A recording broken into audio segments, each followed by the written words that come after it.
بناتی مدیحہ بچے جب شادی ہوتی ہے تو اس کو تو 3 مہینے کے بعد وہ پریگننٹ ہو گئی. یہ تو ایک پورا سال ہو گیا ہے. اب اس چیز میں آپ سوچیں, ہو سکتا ہے کہ اس کو بچہ ویسے ہی اسٹریس میں نہ ہو رہا ہو سکتا ہے کہ وہ اس کپل نے پلان کیا ہو, پلان بھی کیا ہو. ان دونوں کے بھائیوں کی شادی ساتھ ہوئی تھی, اس کا دیکھو فوراً پریگننٹ ہو گئی, اس کا ابھی تک کچھ ہوا نہیں. اب اس بچی کو کتنا آپ اسٹریس میں ڈال رہے ہیں, جو نئی آنے والی جو بچی ہے, ٹھیک ہے, اس کا یہ فیصلہ وہ ماں بننے جا رہی ہے اور اس کا فیصلہ کوئی اور کر رہا ہے, محلے والے کر رہے ہیں کہ وہ اس کو بچہ کب ہوگا اور کیوں نہیں ہوا, یا وہ اتنے سال کا گیپ کیوں دے رہی ہے, اس کے بعد اگر نہ ہوا تو ارے بھائی لیٹ دیم ڈیسائیڈ. وہ پیرنٹس بننے جا رہے ہیں, اگر پیرنٹس بننے کا بھی ہمارے پاس حق نہیں ہے, وہ بھی محلے والے ڈیسائیڈ کریں گے, ہمارے پاس کریئر چوز کرنے کا بھی حق نہیں ہے, تو نہیں پلیز. نہیں, آپ کی بات کو وائرل کرنا چاہیے اس بات کو, کیونکہ میں بتاؤں کہ میری گھر میں 4 سال بعد بیبی ہوئی اور 1 سال کے بعد ہم نے ٹریٹمنٹ وغیرہ شروع کر دی کہ کیا مسئلہ ہے, اور 2-3 سال میری جو وائف ہے آپ ملی ہے وہ بیچاری, آئی ایم شیور یہ جو پریشر کی وجہ سے نا 1 سال بعد اگر بندہ ٹریٹمنٹ کی طرف آ جائے تو اس کا مطلب ہے کتنا پریشر ہوگا. بالکل, اور وہ ویل گروم پڑھی لکھی باہر سے پڑھ کے آئی ہے, حالانکہ یہ بھی نہیں کہ بہت جلدی ٹراماٹائز ہو جائے. اس بندی کو یہاں کے لوگوں نے کہہ کہ بیبی نہیں ہو رہا, وہ ٹریٹمنٹ سے گاڑی میں بیٹھتی روتی تھی. اس کو یہ خوف نہیں تھا کہ بیبی نہیں ہو رہا, اس کو یہ خوف تھا یہ دماغ زمانے والے میرا ذہن پاگل کر رہے ہیں. کسی دعوت میں ہم جاتے تھے, خدا کی قسم دوسرا سوال یہ کب پلان کر رہے ہو, یہ کر رہا ہو, وہ بیچاری کیا بولے, اس کو سمجھ نہیں آیا. میں آپ کو مزے کی بات بتاؤں, میری ماشاءاللہ سے ہم 7 سسٹرز ہیں, تو میری ایک سسٹر کی شادی ہوئی اور شادی کے لٹرلی 3-4 مہینے کے بعد محلے کی خاتون نے وہ کہا کہ بیٹا آپ ایک کام کریں کہ جو کوئی چھوٹے بچے ہوتے ہیں نا, ان کو زیادہ مطلب ٹیمپرری جیسے گود لینا ہوتا ہے نا, اس کو زیادہ اپنے پاس رکھا کریں, تو اس سے بچہ مائی گاڈ مطلب کہ کہاں ہم ہیں اور کہاں پتہ نہیں جائیں گے. ہم سکھا رہی تھی اس زمانے میں, سو اہیڈ آف ہر ٹائم. مطلب دانیہ آپ کو ایسی کسی چیز کا سامنا ہوا کہ بچوں کو لے کے, پتہ ہے ہر طرح کا الگ الگ ہوتا ہے. میری ماما کو یہ سامنا ہوا کہ میں اور میری بہن وی آر جسٹ 2 سسٹرز, اور بھائی نہیں, اینڈ آلسو کیونکہ ہم لوگ وی ور ان اسلام آباد, تو پنجاب سائڈ پہ تھوڑا اس طرح کا زیادہ ہے بھی اوور آل ہی ہمارے کلچر میں ویسے تو. اینڈ آئی ریممبر, اور ہمارے گھر میں یہ نہیں تھا, لائک امی ابو دادا دادی میں اس طرح کو کوئی نہیں تھا کہ بیٹی یا بیٹا, بالکل اس طرح کا کانسیپٹ نہیں تھا. بٹ مائی مدر, ان کے ذہن میں آئی تھنک کافی عرصے تک یہ ٹراما رہا تھا, کیونکہ ہماری ایک جاننے والی تھی, وہ ملنے آئیں, میری بہن پیدا ہوئی تھی, and she entered home by سینگ, and I clearly remember that word, ہائے مینوں ایڈا افسوس ہویا تینوں پھر کڑی ہو گئی ہے. اور میری ماما کو نا یہ چیز اتنی ہمارے لیے ایک بہت نارمل بات ہے, میری ماما نے بار بار مجھے بات کی کہ that voice in my head, it haunts me, do I really need to have a son. یہ میں یہی بات کنٹینیو کروں گی, لیکن میں چھوٹی سی بریک کے بعد کہیں میں جائے گا.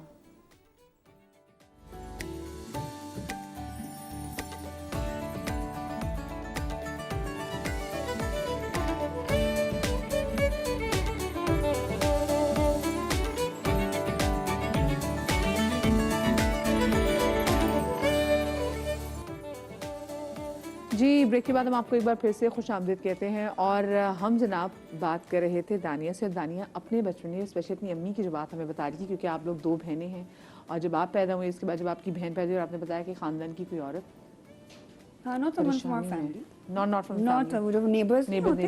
وہ آئیں اور انہوں نے آ کے امی کو بس کمرے میں ایک آواز آئی, باہر ایک آنٹی جو ہے نا وہ بین کری, ہائے ایڈا افسوس ہویا تینوں پھر کڑی ہو گئی ہے. دیٹس ہاؤ ابو کو وہ ایسے ملی, like that's the first thing she said. اور of course آپ pregnancy میں کے بعد you're also going through your postpartum and all اس چیز vulnerable, آپ کی ہر چیز دماغ پہ لگتی ہے, آپ فیل نہیں ہوتا. اور ہمیں پھر اس طرح سے اندازہ ہوا کہ growing up we could always feel کہ امی کو لگتا تھا کہ کیونکہ میرے بیٹے نہیں ہیں تو شاید میرے لیے کوئی اسٹینڈ نہیں لے گا, شاید یہ نہیں ہوگا. till came the time Madiha کہ میں نے تو خیر ہمیشہ دعا کی تھی, میں کہ اللہ میں پہلی بیٹی دے دے, اس کے بعد جو بھی دینا, الحمدللہ اللہ کا شکر, آئی فرسٹ ہیڈ مائی ڈاٹر. تو اس کے بعد میں نے پوچھا بھی نہیں, and I remember second time میں گئی ہوئی تھی تو ڈاکٹر نے پوچھا, میرا وہ ہو رہا تھا مجھے call ultrasound, so they were asking آپ نے جینڈر پتا کیا, میں نے کہا نہیں I'm not interested, اب جو بھی ہوگا دیکھا. تو امی نے پوچھ لیا, امی میرے ساتھ ہی گئی تھی, تو ڈاکٹر نے کہا XY. اچھا میں بھی کر کے, اور پیچھے سے ایک آواز آئی بیک گراؤنڈ میں, امی کی میری تصویر نہیں نظر آئی نا, میں پیچھے بیٹھی ہوں, یہاں ڈاکٹر کھڑی ہوئی آتی, میں نے دیکھا سیٹی بجی ہے رونے کی, میں نے کہا کیا ہوا, تو میں نے کہا تمہیں پتا نہیں ہے نا تمہیں کیا مل گیا ہے. And because I really can never feel that, کیونکہ میرے ساتھ نہیں ہوا, لیکن سوچو ان کو کتنا تھا کہ all this time ان کی پریگنینسی سے لے کے